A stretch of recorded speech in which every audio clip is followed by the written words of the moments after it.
Today at Hallis Hall, we heard from athletes who shared their perceptions about returning to the training center and, in particular, about the experience of being close to the coach for the first time in a real-life setting. Below, I will share some initial reflections and my reaction to the comments these players made about the coach. Before that, it is important to highlight that the team announced the arrival of a new quarterback on a one-year contract. He was recently released by another team and was quickly integrated into the group. If you're not familiar with who he is, that's understandable, as his career in the league hasn't had a significant impact so far.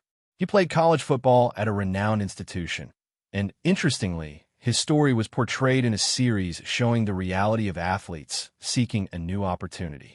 He started his career at a school in California, although I didn't follow that season. He then transferred to the aforementioned university and was drafted by a team in the third round of the 2021 draft, staying there until 2023. Last season, he moved to another team, where he spent most of his time, including the start of this offseason. Now, he has joined the Chicago Bears.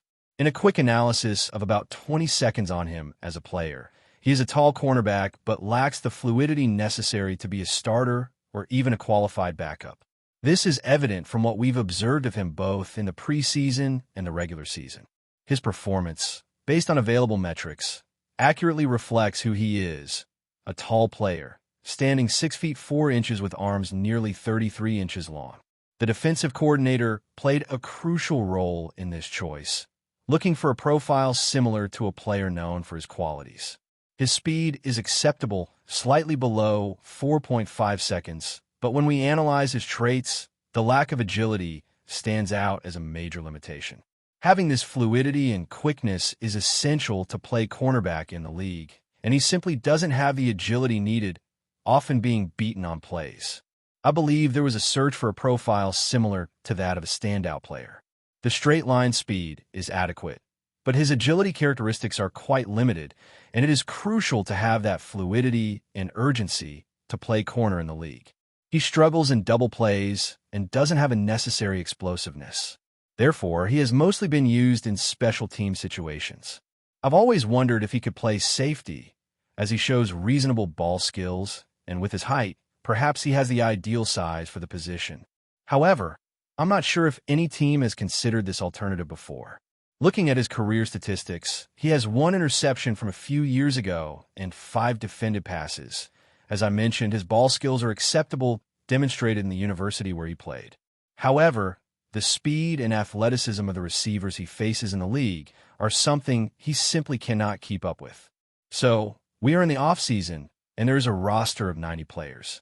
There is a connection, as his previous defensive backs coach had an influence on the signing, which is likely a 1-year veteran contract with a minimum salary and no guarantees. He will likely enter the quarterback room and compete for a position as cornerback 5 or 6. Recently, another player was added, and perhaps the competition for a roster spot between them will be interesting. You never know. However, in terms of real impact on the field for 2025, there isn't much to analyze here. To be honest, I would be surprised if he earned a spot on the team, and if he does, he will likely be a special teams player, maybe the last cornerback to make the team. This makes the discussion about signings and roster moves relevant because, regardless of the magnitude of the news, if there is a significant trade, it will certainly be analyzed carefully. Now, let's focus on the main part of this video, which refers to a statement made by a player describing his new coach, impressed by the coach's initial speech to the team. Here's what he said about the new coach. Let's explore the core of this video, the essence of the story involving the coach. An athlete mentioned that he was truly surprised after hearing the new coach's initial speech to the group. He said that you could feel the energy. The coach is not just looking to win, but to win by a wide margin, aiming for domination. This is relevant because it reflects the mindset and philosophy they want to establish. It is crucial for a coach in his first experience to engage the team effectively, as players can sense this energy. When the coach addressed the team, he did so with confidence, capturing everyone's attention. As an athlete, I felt that presence and thought that he really has what it takes. I recently discussed the importance of first impressions, especially in a group context where everyone is watching the leader. This is a crucial moment to unite the team. Present yourself as the new coach and define expectations. If this moment doesn't go well, recovery is possible, but the initial impression will always remain. I remember a comment made by an athlete about a year ago when reflecting on the hiring of a previous coach. He realized, after the first meeting, that things weren't going to flow, highlighting that experienced players can identify the qualities of effective leadership in contrast to ineffective leadership. This athlete clearly understands the difference. A competent leader is immediately recognized, while others may not fit that profile. Hearing the impressions about this young, offensive-minded coach was stimulating.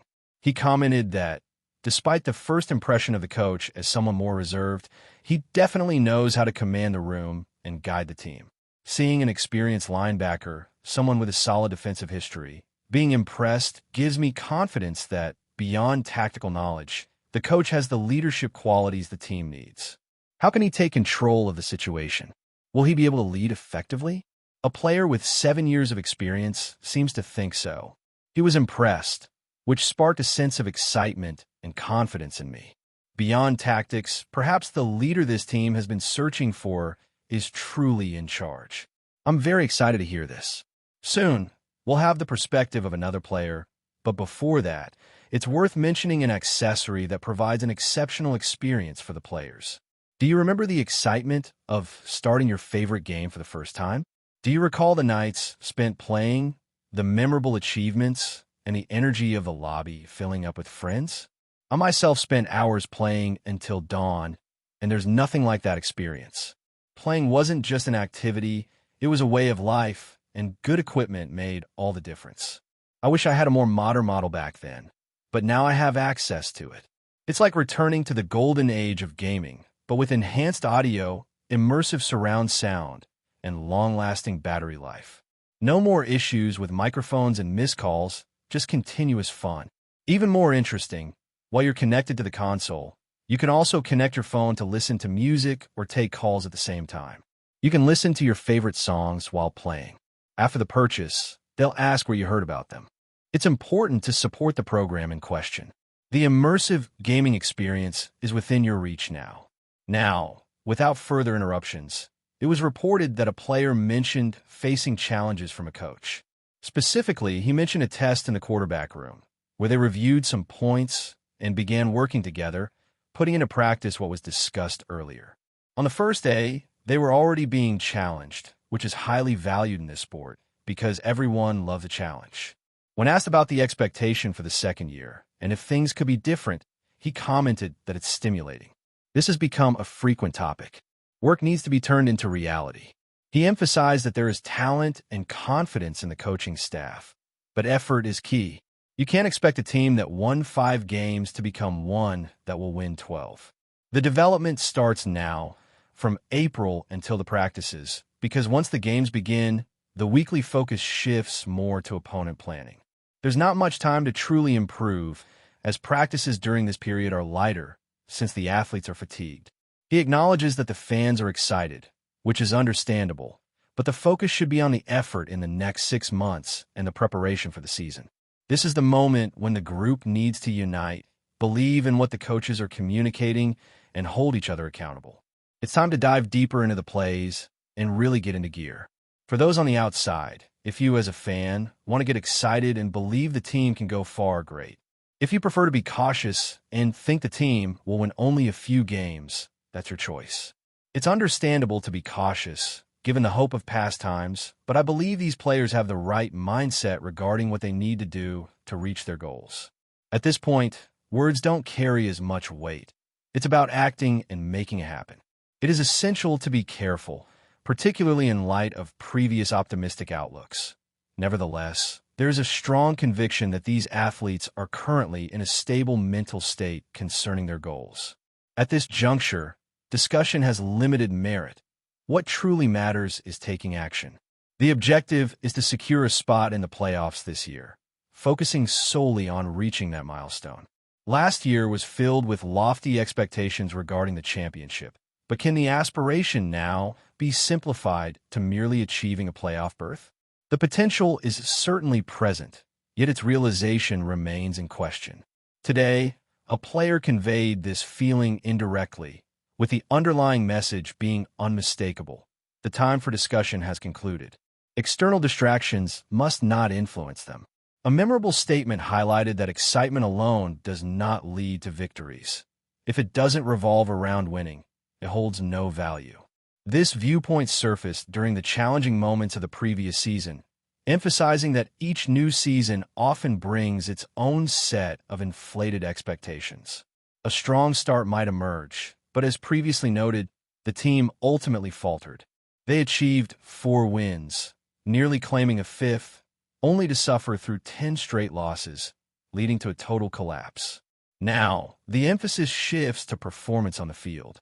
While there is no intention to instruct fans on what to express, the communication to the team, players, and coaches is evident. Remain focused and avoid being sidetracked by outside noise. The necessity of consistent daily effort has been underscored, reinforcing that there are no shortcuts to building a successful team. There is trust that the players are in a solid mental framework and have absorbed this message, supported by the coaching staff from the outset. The mindset, energy, and attitude must be in proper alignment. With early April here, there remains plenty of time before the first game starts. The ongoing off-season developments will be closely observed, and there will be excitement around any major changes made. Insights regarding on-field dynamics have also been offered, particularly concerning one player's enthusiasm for increased man coverage in the defensive setup. The desire to face top receivers in one-on-one situations stands out, as excelling in man coverage is viewed as a strength. Adaptability is crucial, having also honed solid zone coverage skills. This player was initially recognized as a press man corner, and another athlete embodying this mindset adds a physical element to contesting receivers at the line of scrimmage. Creating opportunities for press man scenarios will allow for the true capabilities to shine in this league. The defensive plan could potentially work to the advantage of both players, as man coverage carries inherent risks while also establishing a competitive edge against opponents. The intention to cover leading receivers signals a departure from previous strategies, which certainly presents an exhilarating opportunity. The latest observations are filled with optimism, yet the focus remains on the hard work ahead, with the off-season program in full swing. Additional coverage is anticipated soon, along with responses to the latest mock drafts. The atmosphere around the hall is extremely lively, with everyone dedicating themselves intensely to the work. This process, this journey, is truly just beginning, with the off-season preparation program already underway. Soon, more information will be released, including an analysis of a 2-round mock draft that presents some interesting choices for the team. Before we continue, don't forget to subscribe to our channel and give this video a like. Your support helps us keep bringing you the latest updates on our Chicago Bears. And don't be shy. Drop your thoughts on the news in the comments below. The Chicago Bears are making headlines with their bold pursuit of one of the NFL's most dynamic defensive players, Aiden Hutchinson. The Detroit Lions' standout defensive end has caught the eye of the Bears' front office, who see him as the missing piece to their defensive line. With Hutchinson's track record of dominance, including his 2023 Pro Bowl selection, the Bears' interest is no surprise, but it certainly raises the stakes for the upcoming NFL offseason. Hutchinson, a former unanimous All-American at Michigan, entered the NFL as the 2nd overall pick in the 2022 draft, and he has lived up to every bit of the hype. His ability to disrupt offenses, demonstrated by his 11.5 sacks in 2023 and consistent performances across the season, has solidified his place among the league's elite pass rushers. But it's not just his stats that have impressed.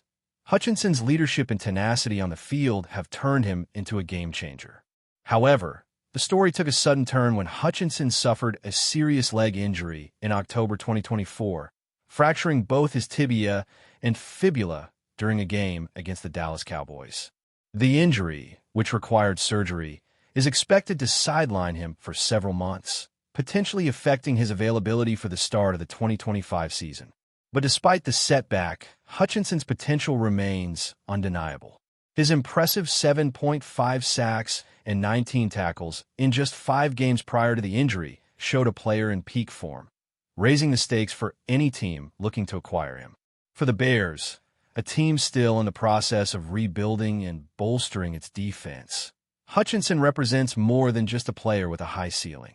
He is a transformative force who could elevate the Bears' defensive front to new heights. The timing of his potential acquisition is crucial as the Bears look to make a splash in free agency and trade talks ahead of the 2025 season. Adding a talent like Hutchinson could provide the Bears with the kind of pass rusher they've been lacking for years. As the 2025 NFL offseason approaches, all eyes will be on the situation in Chicago. If the Bears can make the move for Hutchinson, it could not only reshape their defense, but also shift the balance of power in the NFC North. It's a high-risk, high-reward situation, but if anyone can recover from an injury and continue to dominate at the highest level, it's Aiden Hutchinson. That's it for this update. If you enjoyed the video and want to stay updated with exclusive news about our Chicago Bears, be sure to subscribe to our channel and hit that like button. We can't wait to hear your thoughts in the comments. See you in the next video.